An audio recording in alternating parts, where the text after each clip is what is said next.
Chapter 22. Lily slammed her massive paw at Nicholas, who reacted with the practiced ease of an archmage. Adui madre! He roared, his voice resonating with power. 3 arcane shields, each shimmering with protective energy, snapped into existence before him. They stood 2 feet thick, vibrant constructs of pure magic, but Lily's claws tore through them like wet paper. The barriers bought Nicholas precious seconds, allowing him to gracefully fly away from the devastating strike. Rourke roared, gripping his axe with both hands and swinging in a wide, sweeping arc at Lily's exposed underside. The blow connected with a loud thud, eliciting a low grunt from the colossal beast as her body reeled slightly from the impact. Enraged, Lily lunged at him, her growling a rumbling promise of death. Rourke danced backward, his scrambling movements dodging left and right to evade the tiger's deadly bite attacks. Finally, Lily's jaws clamped down on his battle axe, initiating a brutal tug-of-war battle. Captain Amedria appeared as if from nowhere, her blades flashing as she slashed relentlessly at Lily's hide. Her speed was faster, a whirlwind of strikes, yet her attacks lacked the raw power to pierce the beast's thick hide. Lily, focused solely on her struggle with Rourke, ignoring the captain, dismissing her as a mere nuisance.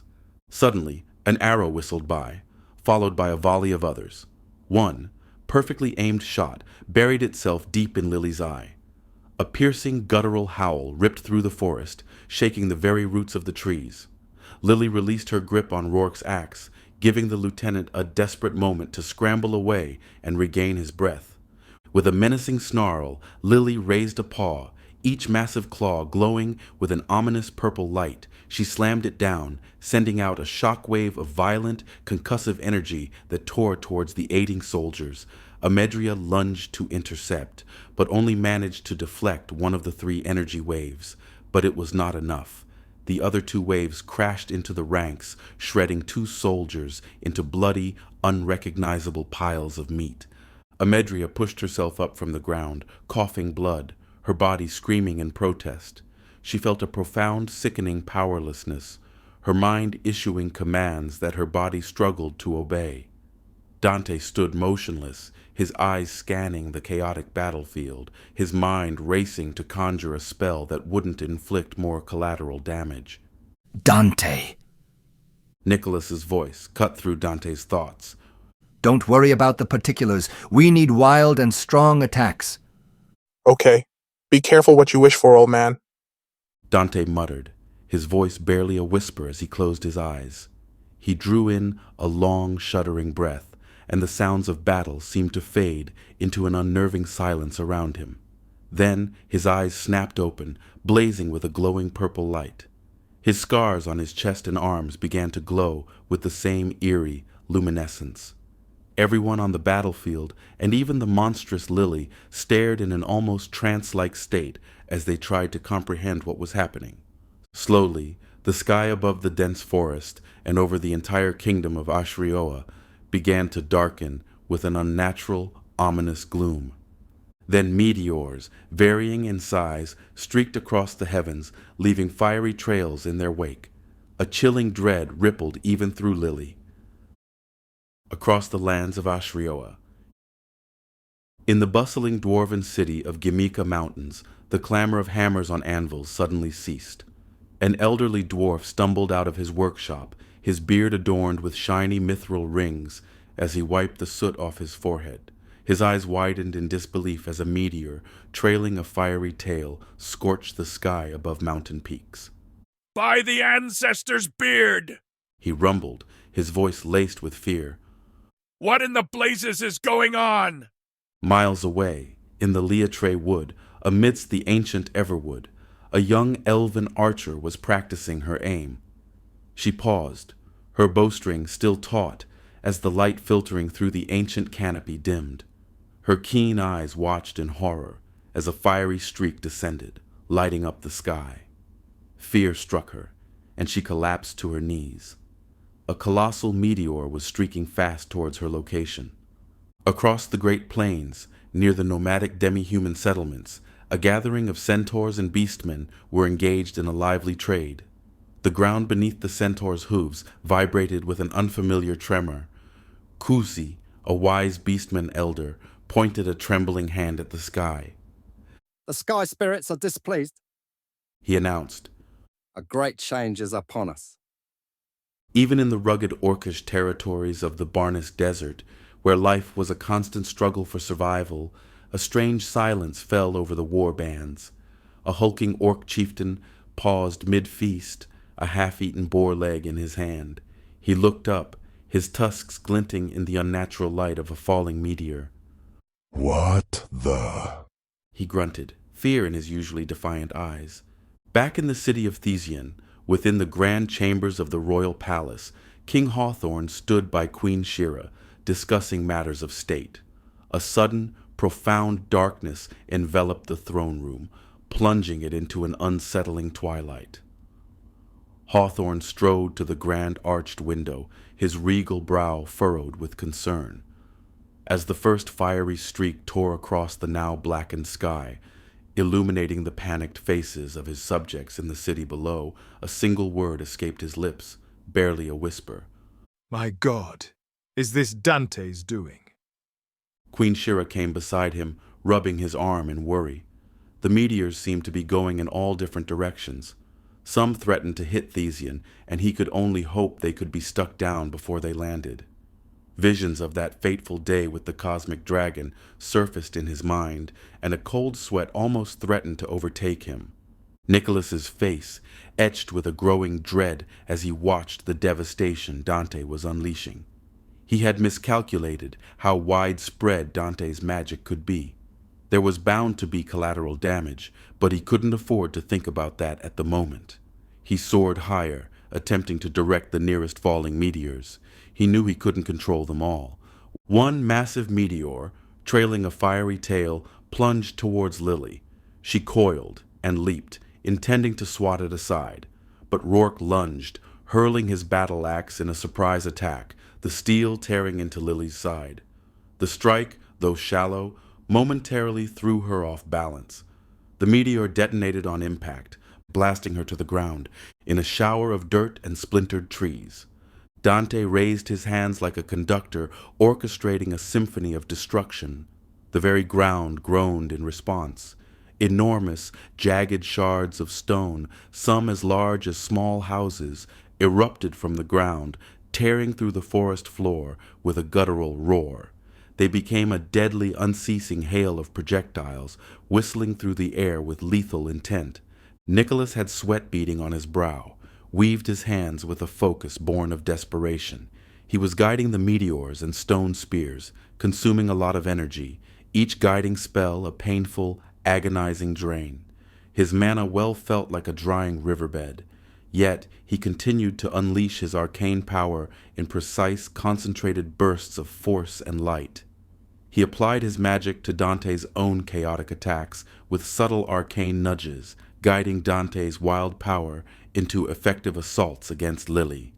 Lily dodged left and right, her massive form weaving through the raining stone spears and plummeting meteors. Her panic grew as she desperately tried to evade the relentless barrage. Yet there was no respite. Rourke struck upwards with his axe with great force. Amedria moved faster with blurring speed, her blades flashing as she carved precise, shallow cuts into Lily's hide. Lily was now a rag doll, tossed from one side, tossed to another, slowly but surely being beaten back despite her overwhelming strength. A searing phantom ache that signaled true depletion shot through Nicholas's body. His mana well had run practically dry. He had poured every last drop into holding Lily at bay. His eyes dimmed slightly, and his ethereal glow flickered, then vanished. Lily's instincts sensed it. The relentless assault suddenly stopped. She stopped for a moment, tilting her head as her bright eyes locked onto Nicholas, who had fallen from the sky and looked completely exhausted. In that instant, a wicked, victorious spark lit up her gaze. "Ah, out of tricks, old man," She purred, her voice dripping with venom, a predatory rumble that vibrated through the air. In a sudden flash, she ditched her battle with Rourke and Amedria, brushing off the hits from the rain of stone spears and falling meteorites, and charged ahead. Nicholas barely managed to raise a translucent shield, a final desperate flicker of his dying mana, a last gasp of defiance. Army. Nicholas attempted to utter, but a violent cough erupted from him, spilling blood. For a fleeting moment, the barrier flickered before it shattered like fragile glass as Lily's monstrous paw hurtled towards him. The collision was catastrophic, unleashing a shock wave that roared through the clearing. Nicholas's anguished scream tore through the air, his body flung backward, crashing against the gnarled trunk of an ancient oak, the impact jarring and sickening, fracturing the wood with a sickening crunch. He crumpled to the ground, semi-conscious and broken, grappling with the fading strands of his awareness. His eyes fluttered, refusing to close, forcing him to stand up despite the pain, to bear witness to Lily stalking towards him across the devastated clearing. Come, Archmage. She taunted, her eyes fixed on his battered form. Is that all the legend himself has left? Are the whispers true? Just a frail old man playing at gods? Your power, it feels so thin now. Grandfather! Dante's scream ripped through the air, a primal roar of agony and pure, unadulterated fury. The sight of Nicholas struck down, broken, snapped something fundamental within him. Guilt, sorrow, rage, betrayal, every raw emotion he had ever suppressed exploded within his massive mana well, tearing through whatever semblance of control he had ever possessed. His magic surged as a pure, unfettered storm of raw power. The very air around him writhed and distorted, shimmering with energy. The ground cracked and buckled beneath his feet, fissures spreading outwards like spiderwebs. The chaotic mana, now completely untethered by his emotions, sought to destroy everything. A dazzling, multi-hued radiance burst forth from Dante, a riot of extraordinary colors that pulsed and flickered, casting grotesque, shifting shadows across the devastated clearing. The very fabric of existence began to unravel around him. Shimmering, translucent fissures, reminiscent of shattered glass, emerged in a spiraling pattern, twisting into whirling vortexes of unimaginable colors and bewildering sounds, each one a glimpse into realms beyond human understanding. The forest groaned in response, ensnared in the terrifying grip of Dante's untamed power. A primal roar tore from Dante's throat as the very air around him warped. The multicolored light intensified, blinding in its brilliance.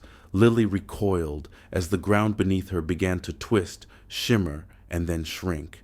Not just around her, but her specifically. Her massive paws, her powerful limbs, her snarling maw, all began to compress, to fold in on themselves. In an instant, the colossal tiger beast was reduced to the size of a mere house cat, its snarl still fierce, yet laced with confusion, rendering it frighteningly exposed and vulnerable. As Lily dwindled in size, Dante expanded, transforming into a massive figure radiating crackling energy, a ghostly giant fueled by chaos. With a roar that reverberated through the twisted reality, he unleashed a fist of raw, unstable mana. It was an astonishing, powerful strike, hitting Lily's tiny form like a falling meteor and sending her racing across the broken terrain. The ground erupted with spiraling vortexes of elemental energy. Bolts of raw lightning, too bright to look at, arced from Dante's ethereal form, slamming into Lily. Flames burst forth like towering pillars, engulfing her and searing the earth beneath until she was left bruised and worn, each blow chaotic of magic, hammered into her, peeling away her beast form. The fearsome tiger-like creature flickered and faded away, unveiling a wounded beast woman, battered and on the brink of unconsciousness, with her clothes in tatters. Rourke stood wide-eyed, taken aback by the devastation around him. Amedria was paralyzed, unable to process everything that had unfolded. The soldiers who had survived were left in stunned silence, their earlier fears momentarily wiped away. The overwhelming display of strength from Dante left everyone in utter disbelief. Suddenly, one of the shimmering, translucent cracks in reality pulsed violently near Nicholas. His eyes widened as the ground beneath him gave way. He plummeted into the swirling abyss, a faint cry torn from his lips as he was swallowed by the tearing fabric of space. Hey, old man. Dante yelled. Without any second thoughts, he dove straight into the portal where Nicholas had just disappeared. As soon as he was through, the glowing tear in reality shook fiercely, flashed one last blinding light, and then closed up tight. All that was left was the damaged clearing and a heavy silence that hung in the air. Lily snarled. Her body was screaming with pain, her pride shattered. Her prey, Dante, had seemingly escaped, vanished into the swirling chaos he had wrought. Her mission hung unfinished, a flaw staining her otherwise immaculate record. She had allowed them both to slip through her grasp, and the thought ignited a blaze of furious desperation within her.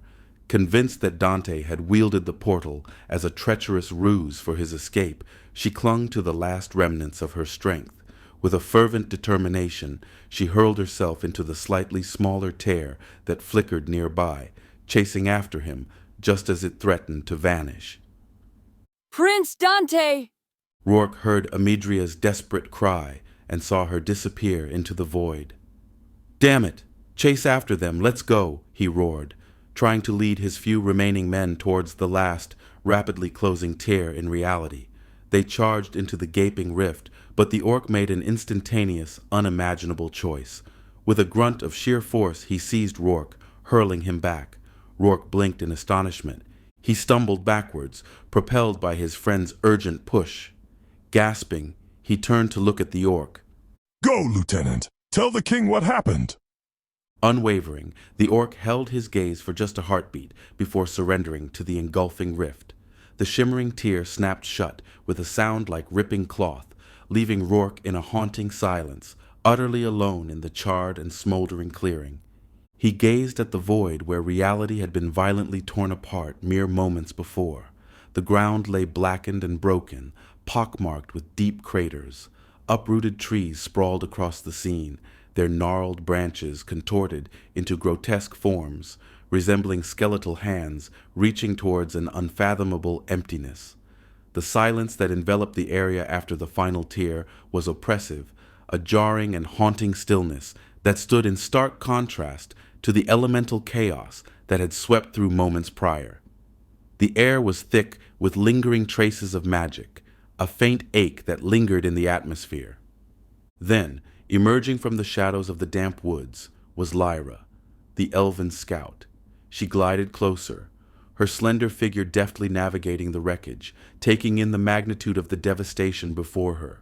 Her usually calm expression turned grave, her eyes widening slightly as the reality of the destruction sank in. She exchanged a glance with Rourke, then surveyed the desolate, smoldering clearing, an unspoken understanding passing between them. The prince, the assassin, the archmage, the captain, the royal soldiers, all vanished without a trace. The weight of Ashrioa's fate, and possibly that of even broader realms, now rested upon the shoulders of those who remained.